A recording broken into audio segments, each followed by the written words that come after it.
What if I told you that the very moments you prayed would never happen, the heartbreaks you begged to avoid and the failures you thought had destroyed you are the exact events shaping you into the person you were always meant to be? What if I told you that every sleepless night, every tear that fell into silence, every day you woke up feeling like the world had already defeated you, was not wasted pain but the hammer striking the steel of your soul? You might shake your head and say, "No, my scars are proof of weakness. My wounds are evidence of failure. My struggles are signs I was never chosen for greatness." And I would answer you this: your scars are not curses. They are proof you survived. Your wounds are not evidence of weakness. They are proof of battle. Your struggles are not signals of defeat. They are preparation for a life much larger than the one you thought you lost. There was once a man named Karen who lived his early years believing he was born only to suffer. He grew up in poverty, surrounded by voices that told him to accept the limits of his circumstances, but inside him lived a hunger, a voice that whispered each night, "You are meant for more. You are not here to fade into the background." Yet every attempt he made to change his life ended in collapse. His first business failed so quickly, he barely remembered what he was selling. His second left him buried in debt. His third ended with betrayal from the friend he trusted most. One evening, after another crushing defeat, he sat in darkness and muttered into the silence, "Why? Why place dreams inside me only to crush them? Why give me fire if you only intend to drown it? If I am not destined to rise, then why torment me with this hunger?" And in the silence, he imagined a voice answering him, not soft, not kind, but fierce and undeniable. It said, "Because hunger was never meant to comfort you. It was meant to command you. Fire was never meant to warm you. It was meant to refine you.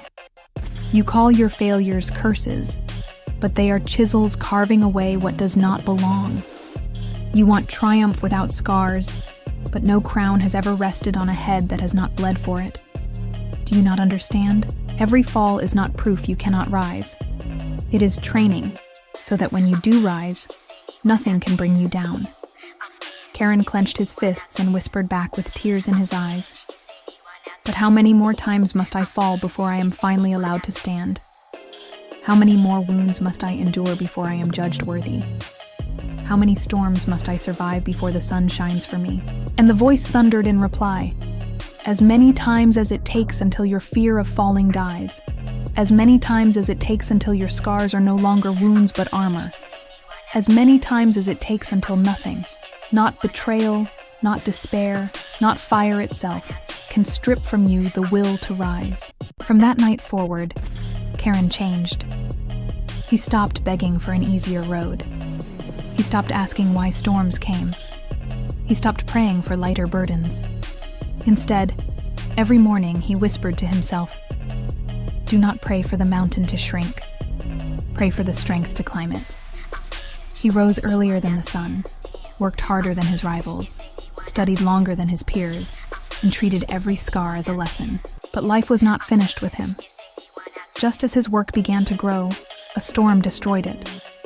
Just as he trusted again, betrayal cut him deeper than before. His own mother, broken with worry, pleaded with him, "My son, stop before this pain consumes you. Perhaps this path is not yours."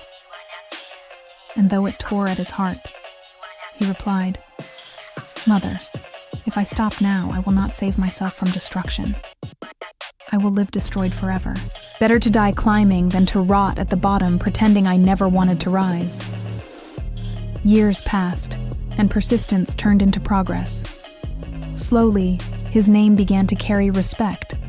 The man once mocked as cursed was now spoken of as relentless. But destiny does not stop once steel is half forged.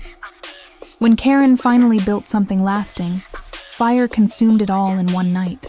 As he stood before the ruins, smoke rising into the sky, his knees buckled and his heart nearly gave way. Neighbors whispered, "This is the end for him." Enemies laughed. "We told you he was cursed." Even his allies abandoned him, certain he would never recover. But in that moment, Karen lifted his head, his voice cracked but burning, and declared, "You can burn my work, but you cannot burn my will. You can strip me of all I own, but you cannot strip me of persistence. You can crush me 1,000 times, but I will rise 1,001. If you wish to destroy me, you will need more than fire." Those words, though unheard by the crowd, set his spirit ablaze. From then on, he rebuilt again, not once, not twice, but as many times as it took. Every betrayal became wisdom. Every scar became armor. Every failure became a foundation stone. And slowly, from ashes, his empire rose higher than ever before. When young men, broken by their own struggles, came to him asking, "How did you survive what should have destroyed you?" Karen gave them no illusions. He said, "You think life is unfair because it resists you? That is its nature. It resists to test you. You curse your failures, but every failure is a stone. Carry them, and they will build your palace. Throw them away, and they will bury you. You want greatness? Then bleed for it. You want victory? Then endure for it. Do not ask for fewer storms. Ask to become the storm that no sea can drown." By the end of his life, Karen was remembered not as the man who never fell, but as the man who refused to stay down. His scars became his crown. His persistence became his throne. His story became living proof that destiny does not belong to the privileged or the lucky, but to the relentless. And in his final days, when asked what his greatest lesson was, he smiled and said, "The world broke me 1,000 times, but I rose 1,001. That is the reason I stand." So what if I told you that your story is not over, but only just beginning? What if I told you that the scars you carry today will one day become the very proof of your strength? What if I told you that your heartbreaks, your failures, and your darkest nights are not the end, but the training for a future greater than you can yet see? If you endure long enough, one day you will rise and realize that every scar was sacred, every storm was necessary, and every fall was part of the climb.